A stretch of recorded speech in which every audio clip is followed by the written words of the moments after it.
In this part of the lecture, I'm going to talk about what are often referred to as the fundamental determinants of economic development.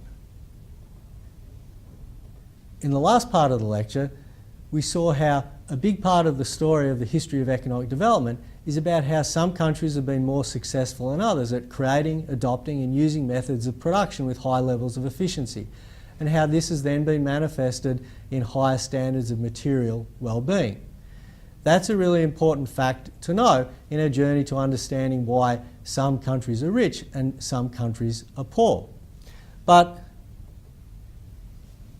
if our study of history is going to have practical application, then we need to go further. We need to think a bit more about why technologies might differ between countries in the world. One possible reason is that the technologies through which rich countries have become rich won't work in poor countries. So, for example, there might be agricultural technologies that work for temperate climates in rich countries that are simply unsuitable for the tropical climates in poor countries. Or perhaps medicine designed for rich country diseases like high blood pressure aren't relevant for dealing with the diseases in poor countries such as malaria. A second possible explanation is what I call the horses for courses story. This is the idea that technologies in rich countries aren't profitable in the current circumstances in poor countries. This is summed up in this quote from Duron Acemoglu and Fabrizio Zilibotti, where they say these technologies developed by advanced countries are designed to make use of the prevailing factors and conditions in richer countries. The centrepiece of our argument is that because of differences in economic conditions and factor prices, these technologies will often be inappropriate for LDCs, less developed countries. So here the idea is that you might, for example, have a technology that's highly capital intensive that is ideal in a rich country where labour costs are high and so you'd like to economise on labour, but that technology could be entirely inappropriate or unsuitable in a poor country where wage costs are much lower and entrepreneurs are looking for technologies that use a lot of labour. Or it could be that the rich country technologies require skilled labour to operate, and shortages of that skilled labour in poorer countries mean that the technology can't be operated to its full potential. Third possible explanation for why technologies might differ between countries is if there are barriers to diffusion of technology. That is, if some countries lack the knowledge about available technologies, if because technology is embodied in expensive capital equipment, they lack the finance to be able to buy the capital, or if entrepreneurs in the country are worried about the profitability that they'll have from taking on the technology. In other words, they think that they're unlikely to earn sufficiently high profits to make it worthwhile investing in the technology. Why might these barriers exist? Well, one possible reason might be government policy. You could imagine a government that set onerous levels or rates of taxation that restricted the scope of market into which a firm could sell, that would sufficiently lower the returns from an entrepreneur investing in some capital equipment that they were going to use to set up a new business, so that they end up not setting up the new business and not ending up using the advanced technology. Another example might be international trade. We know that countries that trade more are more likely to gain access to new technological knowledge. We know that international trade expands the scope of markets into which entrepreneurs can sell, therefore potentially increasing the profitability of investing in new capital equipment, new technologies. So government policy, international trade could be two examples of sort of barriers to the diffusion of technology. We can go a bit further though than thinking in terms of policy and trade. And this is to sort of think about what are the deep level drivers of economic development, the deep level drivers of the reasons why some countries might have advanced technologies and other countries not have those technologies. And these deep drivers, for example, will be factors that will end up influencing the types of government policies there are and the extent to which countries engage in international trade. What I'm going to do now is move on and talk about sort of my classification of four fundamental determinants of development. At the moment, I'm not going to talk about how important I think each of them might be. I'm just going to present each of them as a potential determinant of economic development. And during the course, we'll come back to think about sort of what the role that each of them might be playing is. First of all, geography. By geography, what I mean is a whole lot of aspects of the physical environment in a country.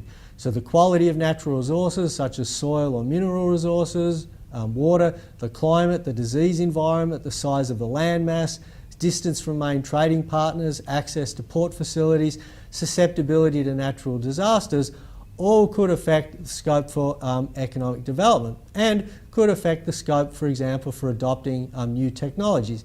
If you think about the disease environment, an environment where you have diseases like malaria that cause low life expectancy may deter people in a country from investing in education. So you end up with a workforce that's predominantly unskilled, and that workforce may not be suitable for introducing new advanced technologies.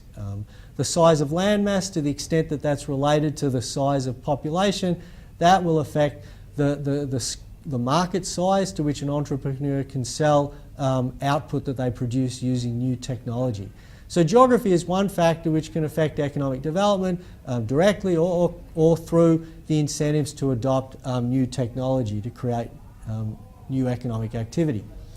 Second example of, or second type of fundamental determinant of economic development is institutions. Institutions, as they're defined here by Douglas North, one of the really important early writers on institutions, institutions are the rules of game in a society, or more formally, they're the humanly devised constraints that shape human behaviour. And so the words humanly devised constraints are really important there, that institutions are humanly devised factors that end up affecting human behaviour. So at a high level, we might think of things like a constitution that determines the type of constraints there are on the behaviour of the government or executive. We might think about the extent of franchise, who can vote, the extent to which there's electoral accountability of a government or executive as being institutions. We could think about the property rights system or the system governing commercial transactions as being examples of institutions. The quote from North makes the point that institutions are constraints that shape human behaviour. The reason that they're constraints is that usually institutions are enforced by some type of sanction. So, for example, legal sanctions which force us to behave according to, for example, the law that governs property rights or the law that governs commercial transactions. Why might institutions matter for economic development? Well, this quote from Dorono Acemoglu, Simon Johnson and James Robinson, who've been the foremost writers on the role of institutions in the past decade, is that institutions are important because they influence the structure of economic incentives in society. In particular, institutions affect the incentive to invest and the incentive to trade. So if you're thinking about setting up a business and that requires you to buy some expensive capital equipment, you're only likely to do that if you think that you're going to be able to earn a rate of return on that investment in the future. So you believe that property rights are sufficiently secure that no one can come along and take your business away from you. Or if you're going to engage in trade, you need to be confident that if you sell something to someone, that they will actually pay you for the item. And if they don't, that you'll have recourse through the legal system to get what you're owed from them. So institutions are really important because they influence the incentives for economic development. They influence, for example, the incentives for adopting new technologies to create a new business. The third type of fundamental determinant that I want to identify is culture. Culture are the sort of norms and conventions that guide human behaviour. In this quote from Guizzo, Sapienza and Zingales, culture is regarded as customary beliefs and values that ethnic, religious and social groups transmit fairly unchanged from generation to generation.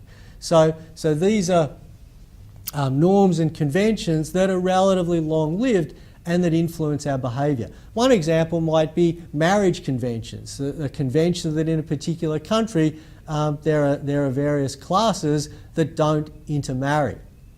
With culture, the reason that culture might end up influencing behaviour is again the idea of a sanction, usually not in this case legal sanction, but rather informal sanction. So for example, in the marriage example, if you had two members of different classes who did end up marrying, then there might be some sort of social stigma against them. And so people being aware of the fact that would be a stigma if they intermarry are deterred from intermarrying. Why do we have culture? Well, there's different perspectives on this. One interesting recent perspective from the economist Nathan Nunn is that what culture represents is decision-making heuristics or rule of thumb that have evolved given our need to make decisions in complex and uncertain environments. So what culture is sort of shortcut ways of deciding how to behave. A nice example of the potential effect of culture on behaviour and economic development comes from a recent paper by Ray Fisman and Ed Miguel. What they did was to look at the parking fines accrued by diplomats in the United Nations. So having diplomatic immunity, you can't be held liable for parking fines. Difficult to find parking around the United Nations in New York. And so potentially sort of there's an incentive to park in an area or for an amount of time that you shouldn't, because there's no comeback against you from the New York City Council. What Fisman and McGill were interested to see was it the case that the extent to which diplomats from different countries committed parking violations was correlated with measures of the corruption in their home countries. In other words, they were asking, if you're from a particular country, if that's engendered particular attitudes to breaking the law, does that carry over to a new environment? And they found that the answer was largely yes. So on the horizontal index here is data from the Transparency International Corruption Perceptions Index from 2000. On the vertical axis is data from Fisman and Miguel's paper on New York City parking violations per diplomat from 1997 to 2002. And you can see that basically if you were from a country which had a very low rating on the Transparency Index, that meant it had a high level of corruption, then you're also likely to have a high level of parking fines. Whereas if you come from a country which rated highly on the Transparency International Index, that is its low corruption, then you are likely to have a low number of parking fines in New York City. So this is expressing the idea that different countries may have different cultures towards behaviour such as corruption, and corruption then obviously can be a major determinant of economic development, creating in a whole variety of ways, disincentive to invest, disincentive to trade. The fourth fundamental determinant I want to talk about is what I call being connected to success. Being connected to success is the idea that economic performance is persistent across populations. As captured in this quote by Spolare and Wozniak, the idea that historical factors, experience with settled agriculture, formal political institutions, and past exposure to frontier technologies predict current income per capita. So, for example, one recent piece of research on being connected to success, which was research done by Spolare and Wozniak, was research that looked at the relationship between a country's genetic distance to the countries that are using the most frontier technology and their income per capita. And what they found is that countries that had a smaller genetic distance to the countries using frontier technologies had higher income per capita. Now, by this, they weren't proposing a genetic theory of economic development. Instead, what they're saying is that countries with closer genetic connection are more likely to share cultures, are more likely to be connected in a way that means technology is going to transfer from the frontier country to the country to which they're more connected. So this is an interesting view on the fundamental determinants of economic development that says that there are countries that have been economically successful. That success is likely to persist, but not only that, countries which are where the populations are relatively directly descended from those successful countries, because of that close connection, are likely to be able to adopt those and use those technologies as well, and hence also become rich countries. So that's a brief review of some of what we think of potentially as the fundamental determinants of economic development. In the rest of the course, we're going to be talking more about these determinants as we explore individual episodes or particular episodes and phases of the history of economic development. One note of caution to finish on, though, is that, of course, there's a lot we don't understand about the history of economic development and why countries are rich and poor. So even if we put those four factors that I've just described together, we'd probably be happy if we thought that we were explaining half of why countries are rich and why countries are poor. So we always need to approach with caution sort of the task of explaining economic development, and in particular sort of approach with caution interpreting our findings from studying economic development, realising that we still have a long way to go to get to a perfect understanding of economic development.